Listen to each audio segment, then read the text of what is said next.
Hi, my name is Dr. Daniel Fox, licensed psychologist in the state of Texas, expert in the area of personality disorders. And in today's video, we're going to talk about BPD and catastrophizing. Now, it's very common for folks with BPD or those along the BPD spectrum to catastrophize their view of self, other, the future, their world, and absolutely as it pertains to their personality disorder. Now in this video we're going to discuss this very thing, and we'll also talk about techniques that can help you control it and manage it so that this tendency to catastrophize can be controlled and lessened so that you can utilize more of your energy on containing a lot of those maladaptive patterns and tendencies and utilize more adaptive functioning techniques and strategies for yourself. So let's get started. So the research actually shows that individuals with BPD choose less distraction and reappraisal strategies. These are like adaptive methods of emotional and behavioral control, and they're more likely to engage in rumination, catastrophizing, and self-blame in daily life. But it doesn't have to be this way. You can utilize other means to control this. There are citations in the end of the description that is to this data. There's also more data available on this as well if you're interested in that.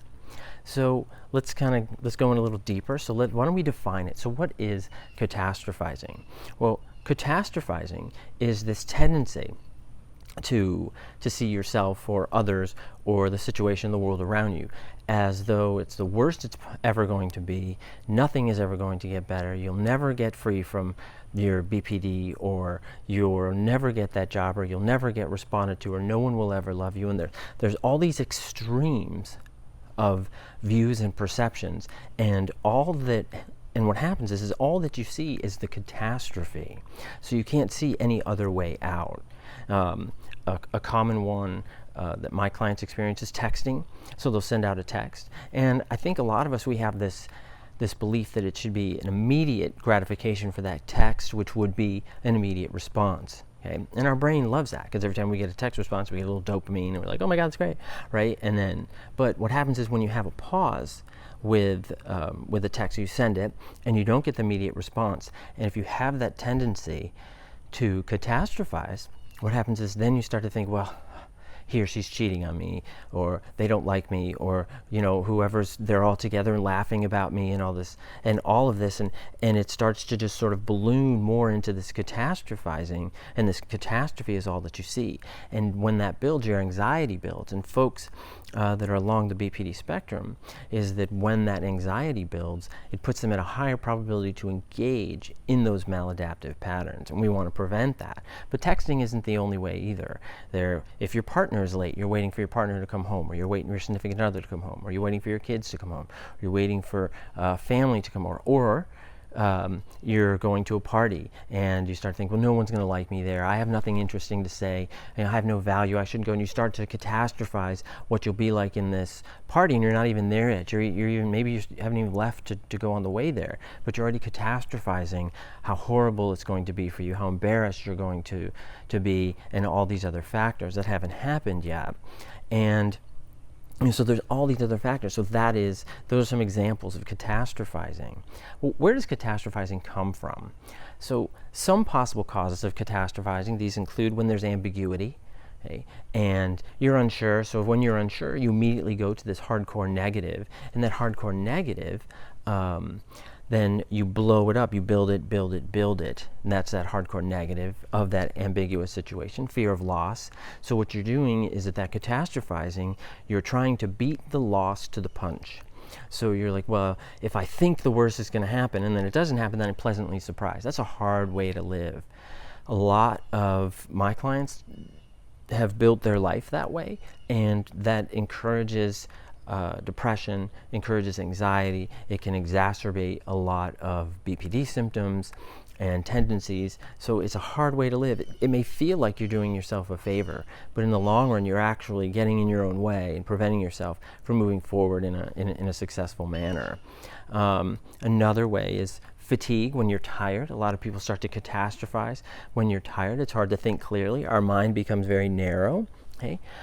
And then another possible one is, of course, anxiety. When you feel anxious, you feel uncertain, and this anxiety starts to build. And as that anxiety builds, of course, we know that there's that tendency to engage in maladaptive patterns. So those are some possible causes. You may have others, and leave some comments if you'd like about what drives you to catastrophizing. That might be helpful for other folks to read it as well. But why is catastrophizing bad, right? We just talked about that, some people, they base their life on that, and if I expect the worst and the worst doesn't happen, then I'm pleasantly surprised. So why is it bad? Well, the problem is that it's likely to be perceived as a future event, right? Catastrophizing. So the time that you're waiting for the event to occur, you're catastrophizing the whole time. And as you're catastrophizing, you're increasing your level of anxiety and stress and pressure. And that is driving your anger, your frustration, could self-harm, certainly increases substance abuse, and all these other factors. So just that catastrophizing, nothing's happened yet, but you're catastrophizing as to how you're seeing it, and you're putting pieces in place that's supporting that catastrophizing in a lot of ways, and a lot of that, what evidence you think is supportive, is actually not. It tends to be forced into this catastrophe. Well, Bill yesterday, he didn't text me back right away because he was making fun of me, so I know Bill thinks I'm an idiot. So then Bill's probably going to talk to my boss, and then he's going to tell my boss that I'm no good at what I do. So then eventually I'm going to have a job, and if I lose my job, then that means I'm going to be homeless. Eventually I'm going to be homeless, and I'm not given anywhere to go. And then see, mom and dad were right. And that becomes catastrophizing. And that was just a quick nutshell. Okay? So that's certainly why it's bad. And you're putting yourself into fight, flight, or freeze mode when you start to catastrophize. And so as you're revving your engines for maladaptive strategies, you're warming them up. And what we want to do is we want to cool those down. We want to cool down those engines, that prepping for maladaptive pattern engagement. And that's part of what you're doing in these videos. And if you've watched my other videos as well, is that what we want to do is we want to slow down that drive that the impact that your core structure has on your surface structure, right, behaviors. And if you're not sure what that is, it's explained in some of my other videos as well. I won't take a lot of that time here. But that surface structure behavior, those maladaptive patterns, are what then cause all these problems and issues in your life. And if you can rein those in, then you can decrease the probability of engaging in those maladaptive patterns and utilize adaptive patterns instead. And that's what we want. Well, how do you do it? Right? How do you manage and control it? Well, I'm going to give you some tips and some things that you can do that can help you do that. Okay? The first one, if you feel yourself starting to catastrophize, I want you to distract yourself. Distract yourself from that perceived catastrophe. Okay? Now, it's easier said than done, right? Because if you've built up a habit, a tendency to go to catastrophizing, you're going to have to unlearn that. And you're going to have to learn a way of distracting yourself, can be one, and using adaptive strategies instead. So you want to unlearn these maladaptive patterns. If catastrophizing is one of yours, then we want to unlearn that. Distraction can do it. Some distraction techniques can be deep breathing. I love deep breathing, big fan, right? Exercise, video games can be as well. Engaging in something that can occupy your mind so you're not focused on the catastrophe. Okay? That's distraction. Okay? The next one is if it is something you must do, like the situation you must get into, and you're catastrophizing about it, tell yourself and visualize yourself engaging appropriately in the situation, managing the situation effectively. Push out that tendency to visualize the catastrophe and visualize it being effective, you being under control, maintaining your control of self, because when you control yourself, you have more control over the situation and the interactions that occur around you. So visualizing that can be very important and very beneficial as well. And remember, you must see it in your mind's eye to make it real.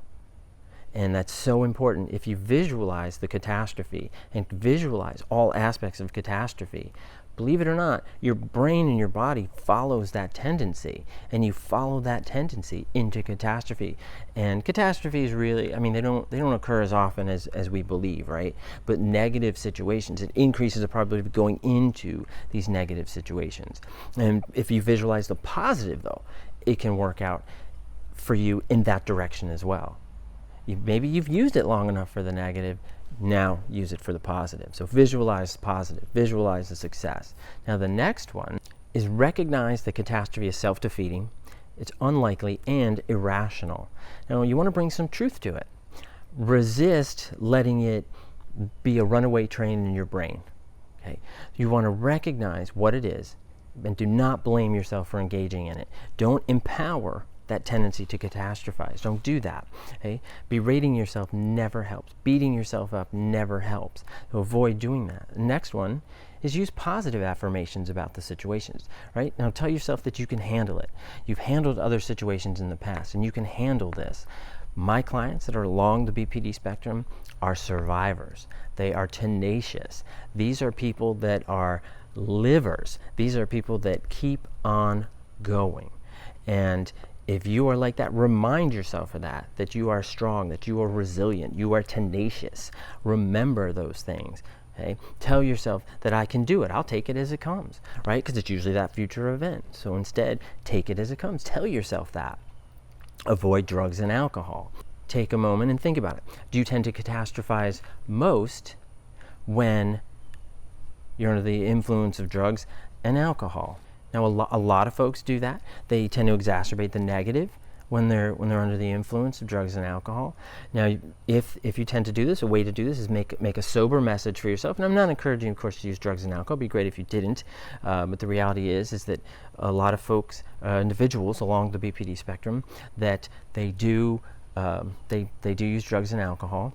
Okay? And this is not a video about drugs and alcohol. That's another video. So if you do that, make a sober message to yourself, addressing that tendency to catastrophize, talking yourself down, bringing some reality to it. Okay, you can do that as well. That can be helpful. And the last one is bring reality into it. And you want to recognize that the worst case scenario, I mentioned this just a second ago, the worst case scenario is very rare. And there is a higher probability of better outcome than catastrophe.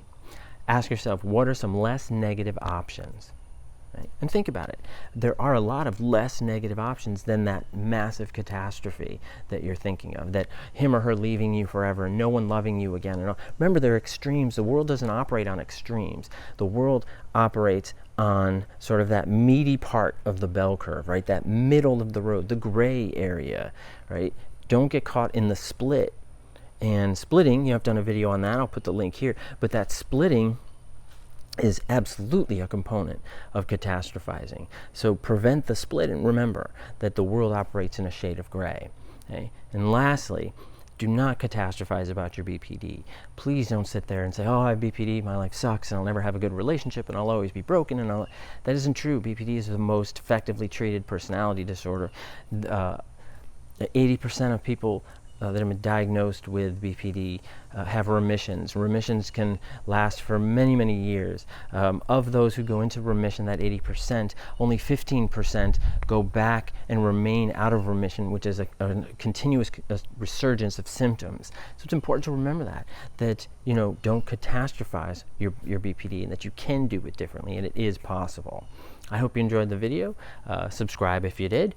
Please leave any comments and have a good day. Thanks. Bye-bye.